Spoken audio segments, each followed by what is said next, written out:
ये आकाशवाणी रायपुर है। प्रादेशिक समाचार बुलेटिन के साथ मैं शुभ्रा भट्टाचार्य।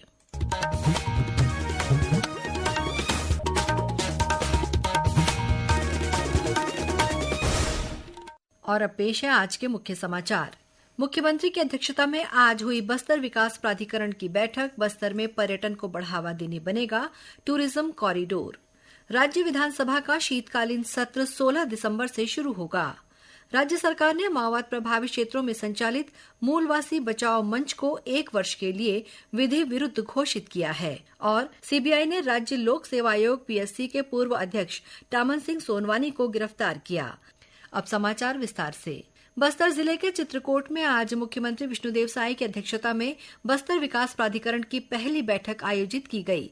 बैठक में बस्तर में पर्यटन को बढ़ावा देने के लिए टूरिज्म कॉरिडोर बनाने पर विचार विमर्श किया गया। इसके साथ ही पर्यटन के लिए चिन्हित बस्तर अंचल के स्थानों को विकसित करने के लिए रणनीति तैयार की गई। बैठक में बस्तर में एनएमडीसी द्वारा सुपर स्पेशलिटी हॉस्पिटल के निर्माण के लिए भी चर्चा की गई। इस मौके पर मुख्यमंत्री ने सौर समाधान और मनो बस्तर ऐप लॉन्च किया। साथ ही सौर ऊर्जा चलित पावर बैंक का शुभारंभ किया।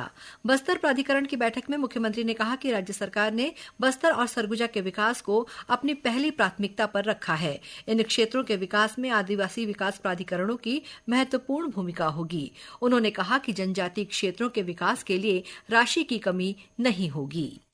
बस्तर आदिवासी विकास प्राधिकरण का पुनर्गठन के पश्चात ये पहला बैठक आज चित्रकूट में संपन्न हुआ, जिसमें पिछले कामों की पुष्टि भी हुई और हमारे मंत्रियों, सांसद, विधायकों के तरफ से अच्छे सुझाव भी आए कि प्राधिकरण का जो उद्देश्य है, ये जो बस्तर ट्राइबल बाहुल क्षेत्र है, यहाँ पर कैसे विकास हो, सरकार की योजनाओं के अलावा संसाधन की किसी तरह से कमी नहीं हो, इसलिए प्राधिकरण का गठन है। तो सारी विषयों पर अच्छे सुझाव भी आए हैं, उन पर आगे कार्यवाही भी होगा। बस्तर क्षेत्र में शांति स्थापित करने के लिए और यहाँ विकास करने के लिए हमारी छत्तीसगढ़ की सरकार वचनबद्ध। बैठक से पहले मुख्यमंत्री ने आज सर्किट हाउस में आयोजित कार्यक्रम में जनजातीय परंपरा के संरक्षक बैगा, गुनिया और सिरहा को शॉल और श्रीफल देकर सम्मानित किया। मुख्यमंत्री ने कहा कि बैगा, गुनिया और सिरहा जैसे परंपरागत जनजातीय समुदायों को अब प्रत्येक वर्ष 5-5 हजार रुपए की सम्मान निधि दी जाएगी। छत्तीसगढ़ विधानसभा का शीतकालीन सत्र 16 दिसंबर से शुरू होगा। इस संबंध में अधिसूचना आज जारी कर दी गई है। यह शीतकालीन सत्र 20 दिसंबर तक चलेगा। इस सत्र में कुल 4 बैठकें होंगी। शीतकालीन सत्र के दौरान वित्तीय कार्य के साथ ही अन्य शासकीय कार्य संपादित किए जाएंगे। राज्यपाल रमन डेका ने आज रायपुर स्थित प्रधान महालेखाकार कार्यालय में लेखा परीक्षा सप्ताह का शुभारंभ किया। इस अवसर पर उन्होंने कहा कि भारतीय लेखा और लेखा परीक्षा विभाग सरकार तथा जनता के बीच विश्वास का एक सेतु है, जो सुनिश्चित करता है कि हर संसाधन का सदुपयोग हो और हर निर्णय समाज के हित में हो। इस अवसर पर राज्यपाल ने सामुदायिक भवन परिसर में पौधारोपण भी किया। लेखा परीक्षा सप्ताह 22 नवंबर तक चलेगा। राज्य वक्फ बोर्ड ने एक आदेश जारी कर प्रदेश की मस्जिदों में प्रत्येक जुम्मे यानी शुक्रवार की नमाज के बाद होने वाली तकरीर के विषय पर वक्फ बोर्ड से मंजूरी लेना अनिवार्य कर दिया है। छत्तीसगढ़ राज्य वक्फ बोर्ड के अध्यक्ष डॉक्टर सलीम राज ने प्रदेश की मस्जिदों के मुतवल्लियों को पत्र भेजकर इस बारे में जानकारी दी है। उन्होंने आकाशवाणी समाचार को बताया कि ये आदेश 22 नवंबर से लागू हो जाएगा। छत्तीसगढ़ राज्य वक्फ बोर्ड मुतवल्ली के जो अधिकार है वो अपने अधिकार के क्षेत्र में कार्य करें। इमाम साहब और अपने मौलाना साहब कुरान हदीस की रोशनी में बयान दर्ज कराए। हमारे नियम और हमारे कानून का पालन नहीं करेंगे वक्फ बोर्ड का, तो उनके ऊपर दंडात्मक कार्रवाई की जाएंगी, अन्यथा उनके ऊपर एफआईआर दर्ज कर दी जाएंगी। हमने एक व्हाट्सएप ग्रुप बनाया है। व्हाट्सएप ग्रुप में वो अपनी तकरीर भेजे। तकरीर के बाद अप्रूवल होने के बाद ही मस्जिदों में बयान दे। राज्य सरकार ने माओवाद प्रभावित क्षेत्रों में संचालित मूलवासी बचाओ मंच को 1 वर्ष के लिए विधि विरुद्ध घोषित किया है।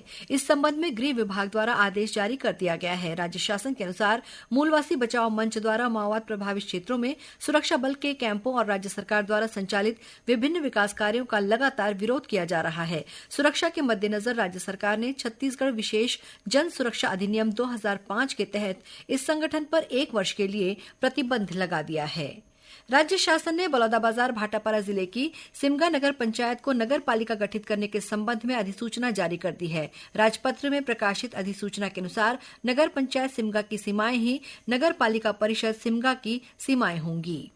प्रादेशिक समाचार आप आकाशवाणी रायपुर से सुन रहे हैं और अब आगे बढ़ते हैं बाकी के समाचारों की ओर। केरल के बाद छत्तीसगढ़ में भी इको रेस्टोरेशन पॉलिसी बनाने की तैयारी है। इसी सिलसिले में आज नवा रायपुर में वन और जलवायु परिवर्तन विभाग के सहयोग से छत्तीसगढ़ इको रेस्टोरेशन पॉलिसी पर दूसरी राज्य स्तरीय परामर्श कार्यशाला का आयोजन किया गया। आकाशवाणी समाचार से बातचीत करते हुए छत्तीसगढ़ राज्य जलवायु परिवर्तन केंद्र के नोडल अधिकारी अरुण कुमार पांडे ने कहा कि जनवरी महीने में इको रेस्टोरेशन पॉलिसी का ड्राफ्ट राज्य सरकार को भेजा जाएगा। राज्य सरकार की अनुमति के बाद इको रेस्टोरेशन पॉलिसी लागू की जाएगी, जिसे लागू करने वाला छत्तीसगढ़ देश का दूसरा राज्य होगा। छत्तीसगढ़ राज्य शासन ने मैंडेट किया है कि राज्य की इको रेस्टोरेशन की पॉलिसी बनाई जाए। उसके लिए सभी स्टेक होल्डर्स से, सोसाइटी के सभी सेक्शन से एक कंसल्टेटिव वर्कशॉप चल रहा है। ये आज दूसरी वर्कशॉप थी और जो भी सुझाव प्राप्त हो रहे हैं उन सबको लेकर एक अच्छी इको रेस्टोरेशन की पॉलिसी जो है, मुझे उम्मीद है कि जनवरी माह तक हम राज्य शासन को विचार के लिए प्रस्तुत करेंगे। जनवरी 2025 तक बनाकर ड्राफ्ट हम राज्य शासन को भेज देंगे। राज्य शासन उस पे वरिष्ठ लोगों का अभिमत लेगी, विचार करेगी और जो भी समय जल्दी से जल्दी होगा उसमें उम्मीद है कि पॉलिसी तैयार कर ली जाएगी। प्रदेश में इन दिनों नगरीय निकाय और त्रिस्तरीय पंचायत चुनाव के लिए निर्वाचक नामावली में नाम जुड़वाने की प्रक्रिया चल रही है। दावा आपत्ति आमंत्रित करने की अंतिम तिथि 20 नवंबर है। आकाशवाणी समाचार से चर्चा में राज्य निर्वाचन आयुक्त अजय सिंह ने इस पूरी प्रक्रिया की जानकारी दी। नगरीय क्षेत्रों के लिए जो हमने कार्यक्रम जारी किया है, मतदाता सूची का प्रारंभिक प्रकाशन 13 नवंबर को किया जा चुका है और दावा आपत्ति प्राप्त करने के लिए जो समय सीमा निर्धारित की गई है वो 13 से 20 नवंबर 3 बजे तक की गई है और इस अवधि में जो आवेदन आएंगे उनका निराकरण करने के बाद अंतिम प्रकाशन जो जारी किया जाएगा मतदाता सूची का, उसके लिए तारीख तय की गई है 11 दिसंबर 2024 को। इसी प्रकार पंचायतों के लिए जो कार्यक्रम जारी किया गया है उसके अनुसार प्रारंभिक प्रकाशन 14 नवंबर को किया है और दावा आपत्ति 14 से 20 नवंबर तक किया जाएगा और उसका अंतिम प्रकाशन 12 दिसंबर को किया जाएगा। राज्य निर्वाचन आयुक्त अजय सिंह से ली गई इस भेंटवार्ता का प्रसारण आकाशवाणी केंद्र रायपुर से कल 19 नवंबर को सुबह 9 बजे से किया जाएगा। इसे छत्तीसगढ़ स्थित आकाशवाणी के सभी केंद्र एफएम और मीडियम वेब चैनल पर एक साथ रिले करेंगे। अभी प्राप्त समाचार के अनुसार सीबीआई ने राज्य लोक सेवा आयोग पीएससी के पूर्व अध्यक्ष टामन सिंह सोनवानी को गिरफ्तार कर लिया है। सीबीआई ने कुछ दिनों पहले राज्य सेवा परीक्षा में अनियमितता और घोटालों के सिलसिले में उनके घर पर छापेमारी भी की थी। इस बीच राज्य सरकार ने शराब घोटाले के आरोपी अरुणपति त्रिपाठी के खिलाफ सीबीआई जांच की मंजूरी दे दी है। अरुणपति त्रिपाठी आबकारी विभाग में विशेष सचिव के रूप में कार्यरत थे। अरुणपति त्रिपाठी के खिलाफ ईडी और एसीबी भी जांच कर रहे हैं। बीजापुर जिले में सुरक्षा बलों ने 8 माओवादियों को घेराबंदी कर गिरफ्तार किया है। इन माओवादियों को उसूर थाना क्षेत्र के अंतर्गत टेकमेटला इलाके से तलाशी अभियान के दौरान पकड़ा गया है। पकड़े गए माओवादियों के पास से 3 टिफिन बम, कॉर्डेक्स वायर, बिजली का तार और अन्य माओवादी सामग्री बरामद की गई है। उधर नारायणपुर जिले के उत्तरी अबूजमाड़ क्षेत्र में सुरक्षा बलों ने माओवादियों द्वारा लगाए गए 2 आईईडी बरामद किए हैं, जिन्हें मौके पर ही निष्क्रिय कर दिया गया है। गौरेला पेंड्रा मरवाही जिले की पुलिस ने रेलवे में नौकरी लगाने के नाम पर करीब 12 लाख रुपए की ठगी करने वाले आरोपी कपिल बरनवाल को पश्चिम बंगाल के आसनसोल से गिरफ्तार किया है। ठगी के शिकार एक युवक द्वारा पुलिस में शिकायत दर्ज करने के बाद मरवाही पुलिस ने ये कार्रवाई की है। आरोपी ने 12 लाख रुपए अलग अलग किश्तों में आसनसोल में चली 9 महीने की कथित ट्रेनिंग के दौरान लिए थे। ठगों ने ट्रेनिंग के दौरान युवक को प्लेटफॉर्म ले जाकर रेल के डिब्बे गिनवाए। मरवाही पुलिस द्वारा पहले भी 3 अन्य आरोपियों को ठगी के आरोप में गिरफ्तार किया जा चुका है। इस मामले के मुख्य आरोपी कपिल पर आसनसोल में फर्जी पुलिस अधिकारी बनकर घूमने का मामला भी दर्ज है। रायपुर के मोवा में आयोजित CM trophy India international challenge badminton प्रतियोगिता का कल समापन हो गया। समापन समारोह में मुख्यमंत्री विष्णुदेव साय शामिल हुए। इस प्रतियोगिता में 10 देशों के खिलाड़ियों ने हिस्सा लिया। सरगुजा जिले के 4 खिलाड़ियों ने कर्नाटक के कुर्ग में आयोजित प्रोफेशनल नेशनल किक बॉक्सिंग प्रतियोगिता में 2 स्वर्ण, 1 रजत और 1 कांस्य पदक हासिल किया है। यह प्रतियोगिता 10 से 14 नवंबर तक आयोजित की गई थी। इन खिलाड़ियों ने मुख्यमंत्री विष्णुदेव साय से आज रायपुर स्थित उनके निवास कार्यालय में मुलाकात की। 24वीं राष्ट्रीय वनवासी क्रीड़ा प्रतियोगिता रायपुर में 27 से 31 दिसंबर तक आयोजित होगी। इस प्रतियोगिता में करीब 800 खिलाड़ी भाग लेंगे। इस स्पर्धा की तैयारी और विभिन्न कार्यक्रमों के लिए स्वागत समिति का गठन कर दिया गया है। और अब पेश है मौसम का हाल। उत्तर पूर्वी हवाओं के असर से प्रदेश में ठंड बढ़ने लगी है। मौसम विभाग के मुताबिक अगले 3 दिनों में न्यूनतम तापमान में और गिरावट आने की संभावना है। अंत में मुख्य समाचार एक बार फिर।